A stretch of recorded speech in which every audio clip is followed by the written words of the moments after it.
जय हिंद friend, welcome to my YouTube channel.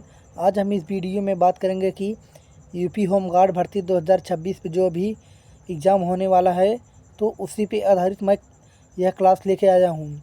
सभी क्वेश्चन वेरी मोस्ट इम्पोर्टेंट प्रश्न है। इस क्लास से आपको बहुत बेनिफिट मिलेगा। इस क्लास से आपको मैं पाँच छः नंबर आपको करा के भेजूँगा।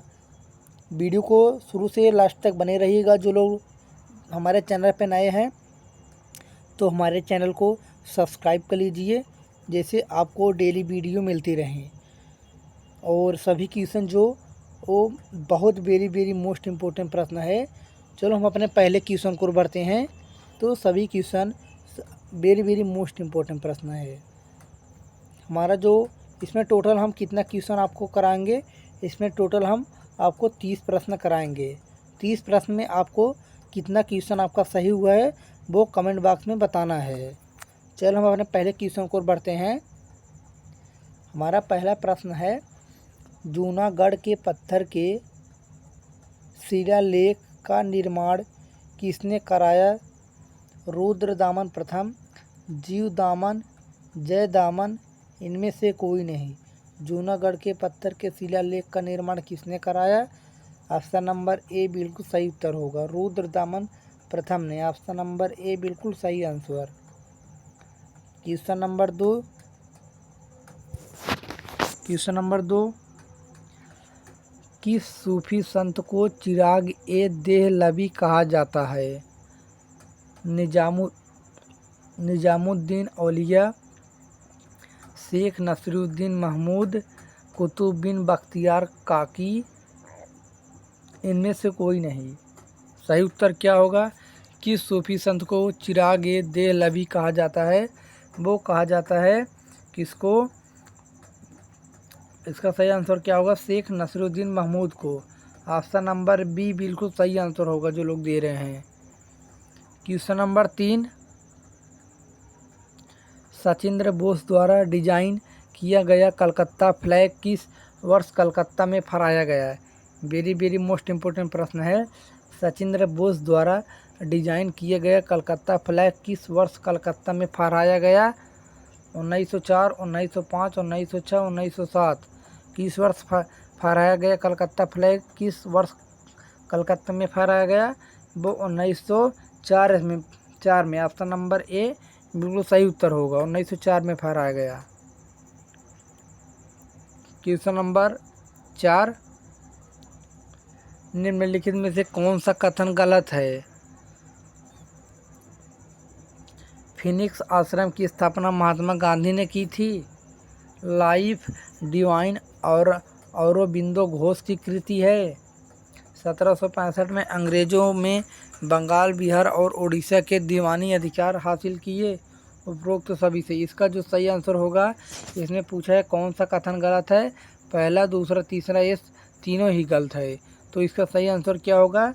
उपरोक्त सभी। ऑप्शन नंबर डी बिल्कुल सही उत्तर होगा। क्वेश्चन नंबर 5, हिंदू महासभा की स्थापना किस वर्ष की गई थी? 1910, 1915, 1916, 1918। हिंदू महासभा की स्थापना किस वर्ष की गई थी? वो की गई थी कब? 1900 कब की गई थी? 1916 में की गई थी। ऑप्शन नंबर सी बिल्कुल सही उत्तर होगा।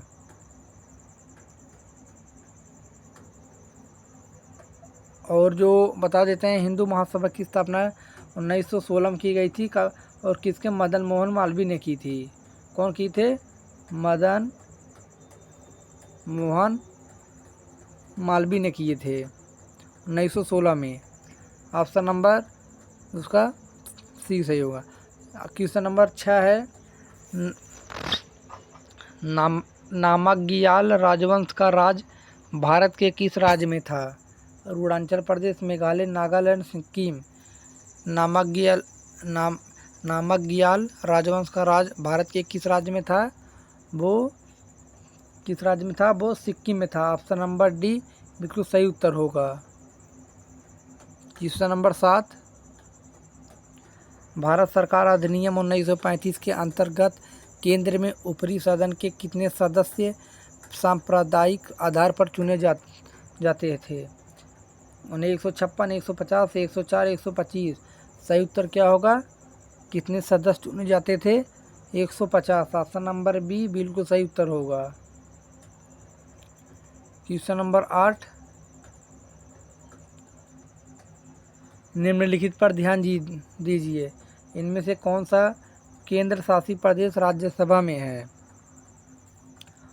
दिल्ली, पांडिचेरी, लक्षद्वीप, अंडमान निकोबार द्वीप समूह। कौन सा केंद्र शासित प्रदेश जो राज्यसभा में है वो दिल्ली है और पांडिचेरी है। 1 और 2 इसका सही आंसर होगा। किस ऑप्शन में है? ऑप्शन नंबर बी बिल्कुल सही उत्तर होगा। 1 और 2 बी बिल्कुल सही आंसर होगा। क्वेश्चन नंबर 9, भारतीय राष्ट्रीय आंदोलन के संदर्भ में निम्नलिखित घटनाओं पर विचार कीजिए। उपरोक्त घटनाओं का सही क्रम बताइए। गांधी इरविन समझौता, पूना समझौता, कांग्रेस का कराची अधिवेशन, व्यक्तिगत सत्याग्रह। इसमें कौन सा जो अधिवेशन हुआ था सबसे पहले हुआ था? मतलब क्रम वाइज इसमें लगाना है। इसमें सही उत्तर क्या हो? इसमें जो है पहला समझौता और कांग्रेस का कराची अधिवेशन और व्यक्तिगत सत्याग्रह, जो इसमें हमको क्रम से लगाना है। कौन सा समझौता सबसे पहले हुआ था? वो पहला हुआ था गांधी इरविन समझौता, मतलब पहले हुआ था। और दूसरा है कांग्रेस का कराची अधिवेशन, दूसरा ये होगा। उसके बाद होगा तीसरा पूना समझौता और चौथा व्यक्तिगत सत्याग्रह। इसका सही आंसर क्या होगा? 1, 3, 2, 4। किस ऑप्शन में है 1, 3, 2, 4? 1, 3, 2, 4 ऑप्शन नंबर ए बिल्कुल सही उत्तर होगा जो लोग दे रहे हैं। क्वेश्चन नंबर 10, निम्नलिखित दरों में से कौन सी दर पर भारतीय रिजर्व बैंक अनुसूचित वाणिज्यिक बैंकों को ऋण प्रदान करता है? Repo rate, reverse repo rate, credit दर, बैंक दर। सही उत्तर क्या होगा? बैंक दर। ऑप्शन नंबर डी बिल्कुल सही उत्तर होगा जो लोग दे रहे हैं। क्वेश्चन नंबर 11, सर्वप्रथम सोने के सिक्के किस राज्य के राजाओं ने जारी किए? वेरी वेरी मोस्ट इम्पोर्टेंट प्रश्न है। सर्वप्रथम सोने के सिक्के किस राज्य के राजाओं ने जारी किए? शक, यमन, गुप्त, मौर्य। सही उत्तर क्या होगा? किस राज्य के राजाओं ने सोने के सिक्के जारी किए थे? वो यमन के राजाओं ने। ऑप्शन नंबर बी बिल्कुल सही उत्तर होगा। क्वेश्चन नंबर 12, अमोघ वर्ष किस वंश का राजा था? पल्लव वंश, राष्ट्रकूट वंश, चालुक्य वंश, चेर वंश। सही उत्तर क्या होगा? अमोघ वर्ष किस वंश का राजा था? वो राष्ट्रकूट वंश का था। ऑप्शन नंबर बी बिल्कुल सही उत्तर होगा। क्वेश्चन नंबर 13, बुर्जुआ शब्द किस वर्ग को दर्शाता है? दास, कुलीन, मध्यम वर्ग, कृषक। सही उत्तर क्या होगा?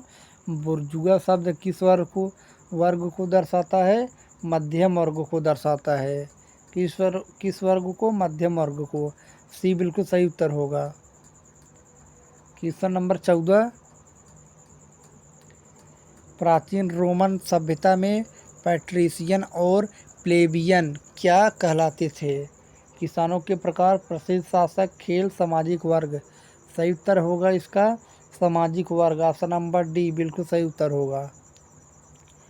क्वेश्चन नंबर 15, चमेरा बांध किस राज्य अथवा केंद्र शासित प्रदेश में स्थित है? पुडुचेरी, उत्तर प्रदेश, हिमाचल प्रदेश, झारखंड। सही उत्तर होगा चमेरा बांध किस राज्य में केंद्र शासित प्रदेश में स्थित है? वो हिमाचल प्रदेश में। ऑप्शन नंबर सी बिल्कुल सही उत्तर होगा। क्वेश्चन नंबर 16, अमेरिका का स्वतंत्रता दिवस कब मनाया जाता है? 14 जुलाई, 5 मई, 4 अगस्त, 4 जुलाई। सही उत्तर क्या होगा? अमेरिका का स्वतंत्रता दिवस कब मनाया जाता है? वो मनाया जाता है 4 जुलाई को। ऑप्शन नंबर डी बिल्कुल सही उत्तर होगा। Question number 17,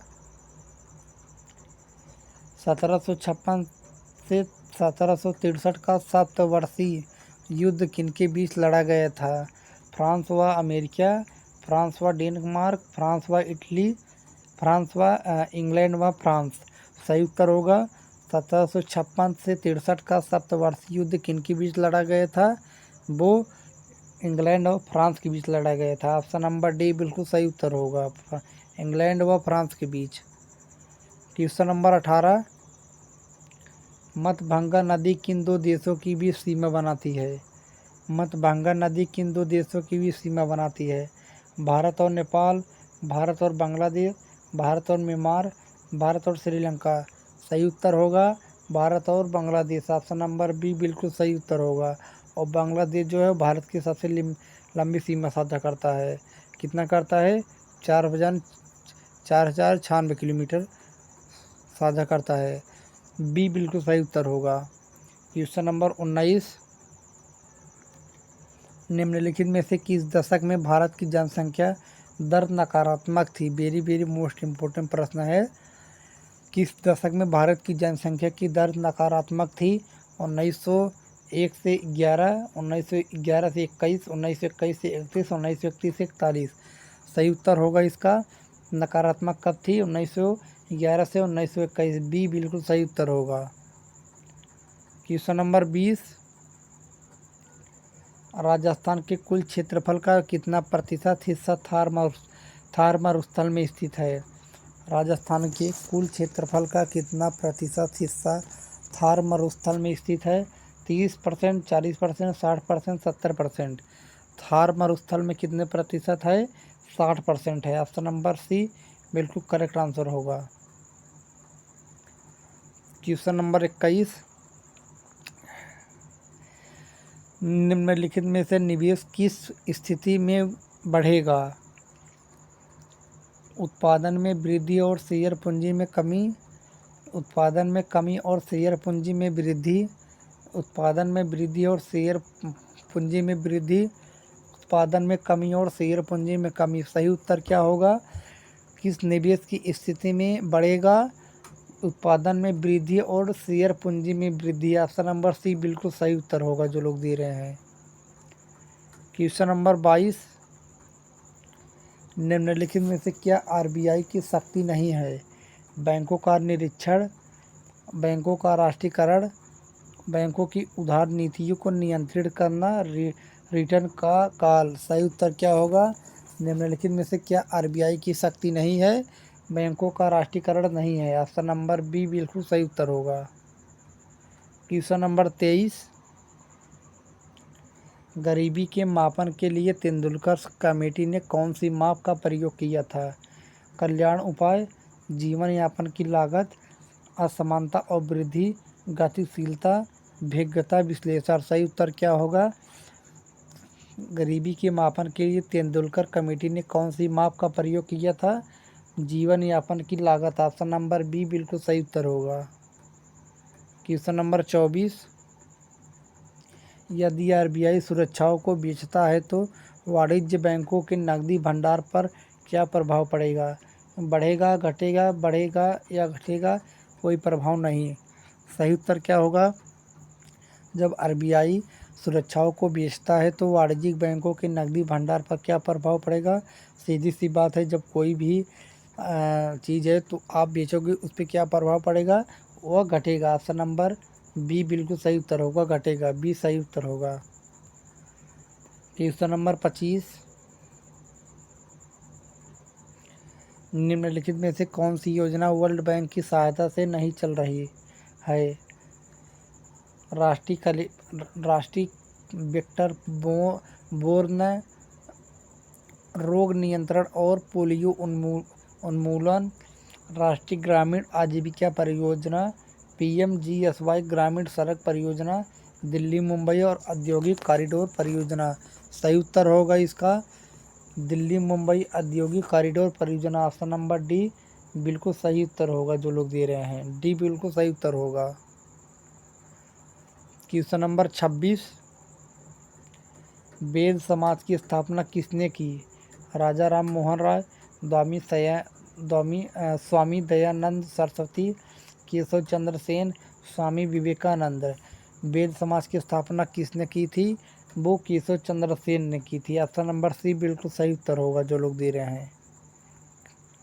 question number 27,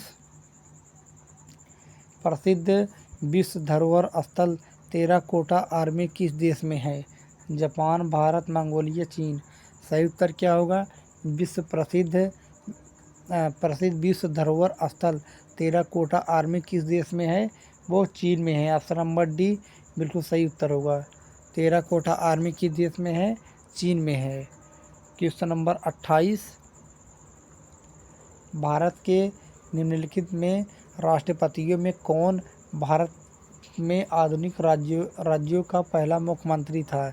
doctor Shankar Dayal Sharma, नीलम Sanjeev Reddy, doctor Rajendra Prasad, doctor BD. Jatti. सही उत्तर क्या होगा? नीलम संजीव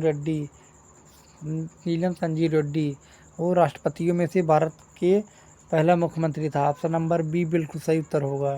क्वेश्चन नंबर 29 हमारा सेकंड लास्ट प्रश्न है। भारतीय संविधान में संशोधन का प्रस्ताव किस देश के संविधान से लिया गया है? जर्मनी, दक्षिण अफ्रीका, स्पेन, इटली। सही उत्तर होगा जो भारतीय संविधान संशोधन का प्रस्ताव किस देश के संविधान से लिया गया है? वो लिया गया है दक्षिण अफ्रीका। आर्टिकल कितने में है? आर्टिकल 308 में। भाग कितना है इसमें? भाग 20 है।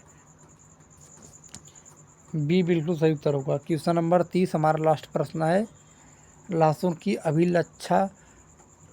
की अभिलक्षणिक गंध का कारण है? क्लोरो यौगिक, सल्फर यौगिक, फ्लोरीन यौगिक, एसिटिक अम्ल। सही उत्तर होगा लहसुन की अभिलक्षण गंध का कारण क्या है? सल्फर यौगिक। ऑप्शन नंबर बी बिल्कुल करेक्ट आंसर होगा। दोस्तों आज की क्लास हमारे यहीं तक रखते हैं और कमेंट बॉक्स में बताइएगा आपको 30 में से आपका कितना प्रश्न सही हुआ है।